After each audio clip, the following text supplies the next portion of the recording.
If you're making mead and ignoring your water, you might be setting yourself up for failure before you even pitch the yeast. Most new mead makers focus on honey quality, yeast selection, and maybe even temperature control. But water, that's one ingredient most people never think about. And yet, it makes up about 80 to 90% of your mead must. If you've ever tasted a beer or a mead that had a plastic or Band-Aid flavor, that's often the result of Chlorophenols. Once they're in your batch, there's no easy fix. So what do you do about that?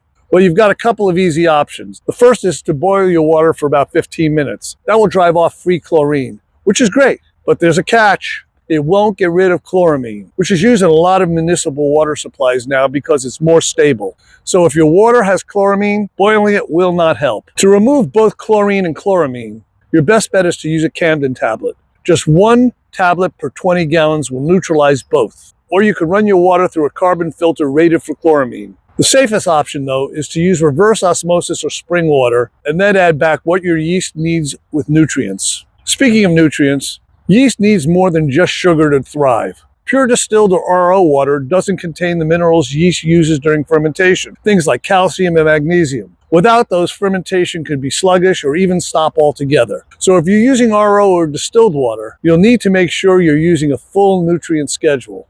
One of the best all-in-one nutrient options is Fermaid. It contains inactive yeast, which provides organic nitrogen, amino acids and peptides, sterols, unsaturated fatty acids, zinc, magnesium, and B vitamins, and other trace minerals, each of which supports healthy yeast metabolism, reproduction, and fermentation performance. Unlike synthetic nutrients, Fermaid offers a more natural approach to delivering these components in a highly bioavailable form. It's especially effective when used as part of a staggered nutrient schedule, such as TOSNA, Tailored Organic Staggered Nutrient Addition, typically applied at 24, 48, and 72 hours after yeast pitch. TOSNA is a widely used method that relies solely on organic sources like Fermaid to support yeast health throughout fermentation, while avoiding synthetic nitrogen sources like DAP. Because it doesn't contain DAP, diammonium phosphate, it avoids the risk of excessive nitrogen, which can sometimes lead to off flavors, fusel alcohols,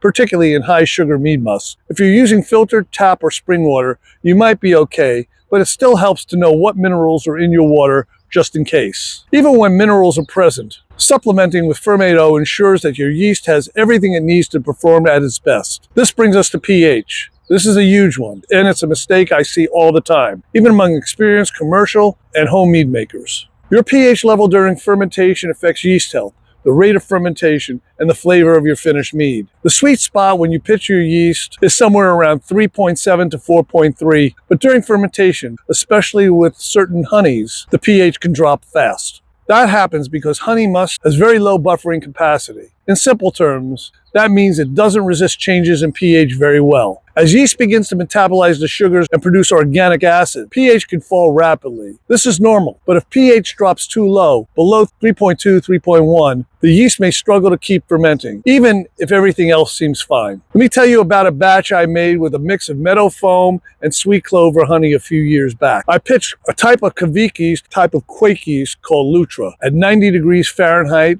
which is perfect for that yeast strain. I also fermented it at 90 degrees, perfect for that yeast strain. The starting gravity was 1120, and the pitch pH was a solid 4.3. But 36 hours later, fermentation had stopped cold. When I checked the pH, it had dropped to 3.1. That's too low for most yeast to keep going. Luckily, I had a tool that helped me calculate the adjustment, and I added a small amount of potassium bicarbonate, which raised the yeast back up to 4.3. And just like that, the fermentation kicked back and it finished in 3 days flat. It's a simple fix, but you've got to catch it early. If you ever need to raise pH during fermentation, do it slowly and carefully. Use food-grade potassium bicarbonate or calcium carbonate, but only at small amounts at a time, measuring after each addition. Overshooting the target could shift your pH too far in the other direction, which could also inhibit fermentation and impact flavor. Also, adding too much and stirring it in can make your must overflow out of your fermenter, so be careful with that. It's also smart to measure your starting pH right after mixing your mead must before you pitch your yeast. Some honey and water combinations can be surprisingly acidic right out of the gate, and early detection gives you a chance to correct it before the yeast even starts working. And after fermentation, when you're adjusting your sweetness, acidity, and adding adding fruits and spices, keep in mind that even a small water addition or dilution can shift your final pH and mouthfeel. It's always worth checking pH again before bottling to ensure a well-balanced mead. Also keep in mind if you're fermenting at higher temperatures like with Kveik yeasts, the yeast may produce more acid early on that could affect a quicker drop in pH. So it's even more important to monitor during those first 48 hours. Another factor to consider is water hardness. Hard water contains more calcium and magnesium, which can support healthy fermentation and yeast flocculation. Soft water has fewer of these minerals and might require more attention to nutrient support. If you're using local tap water, it may be worth checking its hardness, especially if you notice recurring fermentation issues. After fermentation, if your mead finishes a bit dull or lacks brightness, considering adding a touch of acidity using tartaric, malic, or citric acid. Add very small amounts at a time and always taste as you go. If it swings too far towards sharp or sour, back sweetening with honey can help restore balance and round out the profile. And for those who want to take water management to the next level, consider checking both general hardness and carbonate hardness in your water. General hardness refers to the calcium and magnesium content, minerals that can help with yeast health and flocculation. Carbonate hardness, on the other hand, relates to bicarbonates, which can act as a buffer to help stabilize pH during fermentation. In mead making, this matters because honey must has almost no natural buffering capacity. It means that a small pH shift can throw fermentation off. Using water that contains a small amount of bicarbonate, like potassium or sodium bicarbonate, can help reduce extreme pH drops. But keep those levels low. Too much bicarbonate can mute the acidity and freshness of the mead and may leave a minerally or flat taste behind. If you're using reverse osmosis or distilled water, it's too pure for fermentation on its own. You'll need to add minerals back in. A small addition of calcium chloride or magnesium sulfate can support healthy fermentation and add subtle structure to the final flavor. Aim to keep your total dissolved solids, TDS,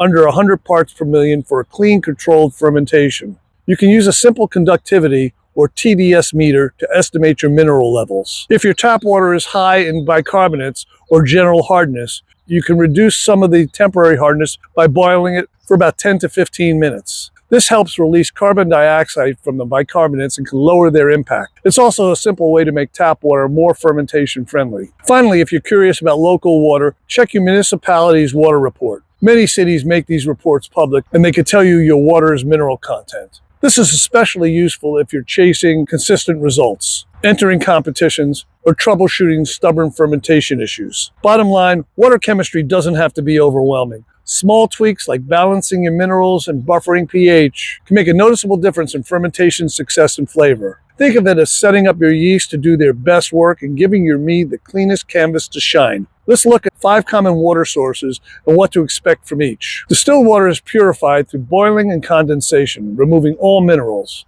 While it sounds clean, it can be problematic in fermentation because yeast depends on trace minerals for healthy metabolism. Distilled water should only be used if you're adding a full nutrient schedule. RO or reverse osmosis water is similar to distilled impurity, filtered through a membrane that removes nearly all ions, minerals, and impurities. Like distilled, RO water is a blank canvas and should be supplemented with yeast nutrients and possibly mineral additions. Spring water is collected from underground sources and typically contains natural minerals. It's a popular choice for mead makers due to its balance of cleanliness and beneficial content, though the mineral makeup can vary depending on the brand. Tap water varies based on your local municipality. It often contains chlorine or chloramine. The mineral content depends on your region. It can be suitable if treated correctly, but always check the quality first. Filtered tap water goes through a household carbon filter to remove chlorine and reduce contaminants. It may retain some minerals depending on the filtration process, making it a decent compromise between convenience and control. And here's another tip. If you're not sure about your water or you want to experiment,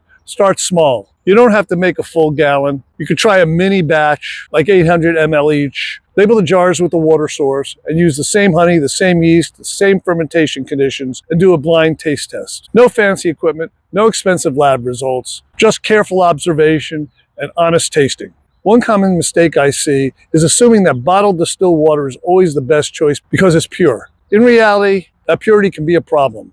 Without minerals, your yeast doesn't get the nutrients it needs to ferment properly. Unless you're planning to add those minerals and nutrients back in yourself, it can actually hurt your batch more than it can help it. Another myth is thinking that all filtered water is the same. Reverse osmosis water and water run through a carbon filter are not interchangeable. RO water removes nearly everything, including good minerals, while a carbon filter mostly strips chlorine and organic compounds. It's important to know what kind of filtration you're using so you can compensate accordingly. Now, before I wrap up, here's what I want you to take away from this. Don't ignore your water. It may seem like the simplest part of the recipe, but it has the most major impact on fermentation speed, flavor clarity, and final results. Start with good clean water, filtered spring or RO. Avoid chlorine, watch your pH, add nutrients if your water is too clean, and above all, keep it consistent. That's how you make repeatable, delicious mead every time. If you want to dive deeper into tools and strategies for making better mead, I got links below in the description and in the pinned comment to help guide you. I also have a link to my ebook, The Practical Mead-Maker, in both the description and pinned comment below. It's all there to help you skip the guesswork and start crafting great mead that you're proud to share. Thanks for watching. Be sure to subscribe for more mead tips. Anyway, please leave a comment below. Let me know how your mead turns out, if you have any questions, or if you have any subjects you want me to make another video about in the future. And check out the link to my other videos over here. Anyway, good luck mead making. Have a great time.